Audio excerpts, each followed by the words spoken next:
ஓம் சாய்ராம்.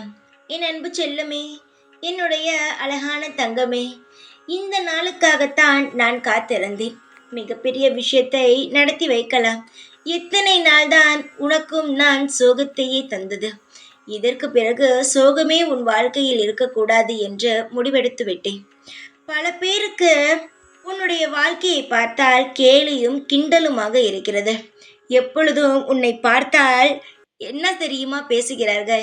இவளுக்கு வாழ்க்கையே நடத்த தெரியவில்லை. நம்மிடம் வந்து பேசுகிறார் பார், இப்படி சொல்கிறார்கள். இதை நீ நினைக்கும் பொழுது உன் மனமானது மிகவும் கஷ்டப்படுகிறது. என் தங்கமே, யாரையுமே நினைத்து வாடாதே. மற்றவர்கள் உன் முன் பேசுவதையும் உன் பின் பேசுவதையுமே எதையுமே நினைக்காதே. அவர்களுக்கு பேசத்தான் தெரியும். உன் வாழ்க்கையை அவர்களிடம் கொடுத்தால் அவர்களுக்கு ஒரு பொழுதும் நடத்தவே தெரியாது. ஏனென்றால் அவர்களுக்கு இந்த திறமை கிடையாது. நீ கஷ்டத்திலும் உன்னுடைய வாழ்க்கையை நல்லபடியாக அமைக்கிறாய். ஏதாவது சந்தோஷமாக இருந்தாலும் அதற்கு தகுந்தது போல் வாழ பழகிக் கொள்கிறாய். எல்லா விஷயத்திலும் நீ திறமைசாலியாகத்தான் இருக்கிறாய்.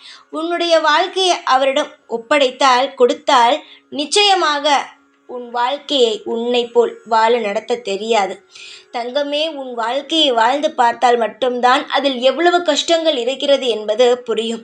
வெளியிலிருந்து பார்க்கும் பொழுது எல்லாருக்குமே அந்த வாழ்க்கையை சரி செய்து விடலாம் என்று தான் தோன்றும். ஒவ்வொரு வாழ்க்கையையும் வாழும் பொழுதுதான் இவ்வளவு கஷ்டப்பட்டாளா என்று யோசிக்கவே தோன்றும். என்னுடைய தங்கமே, இப்படி இருக்கும் பொழுது யாரையுமே நினைத்து நீ கவலைப்படாதே.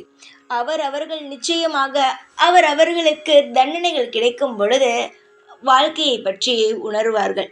எந்த ஒரு தண்டனையும் இல்லாமல் சந்தோஷமாக வாழ்ந்து கொண்டிருக்கும் பொழுது அடுத்தவர்களை பார்த்து கேலியும் கிண்டலும் செய்யணும் தான் என்று தோன்றும். யாரையுமே நினைத்து வருத்தப்படாதே. எல்லாருமே ஒரு காலத்தில் புரிந்து கொள்வார்கள். நான் அதுபோல அமைத்து தருகிறேன். நீ சிரிப்பும் சந்தோஷத்துடனும் இரு. யாரும் உன்னை போல் கிடையாது. அதை மட்டும் ஞாபகம் வைத்துக்கொள். நீ நினைக்கிறாய், எனக்கு மட்டும் ஏன் இவ்வளவு கஷ்டம், ஏன் இவ்வளவு மன வருத்தம் என்று.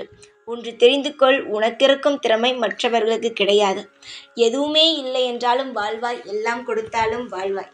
நீ தனியான அழகான குழந்தைதான். உனக்காக நான் இருக்கிறேன். சீக்கிரமாக அனைத்தும் மாறிவிடும். உன் வாழ்க்கையில் நீ எதைப்படி வாழ வேண்டும் என்று ஆசைப்பட்டாயோ அதைவிட பிரம்மாண்டமாகவே மாற்றி தரப்படும். சிரித்த முகத்துடன் இரு. யார் என்ன பேசினாலும் காதில் வாங்காதே. நீ, உன் குடும்பம், உன் உறவு இப்படியே இருந்து கொண்டு இரு. உனக்கு தேவையானது உன் கையில் வந்து தானாக கிடைக்கும். எப்பொழுதும் நான் இருக்கிறேன். ஓம் சாய்ராம்.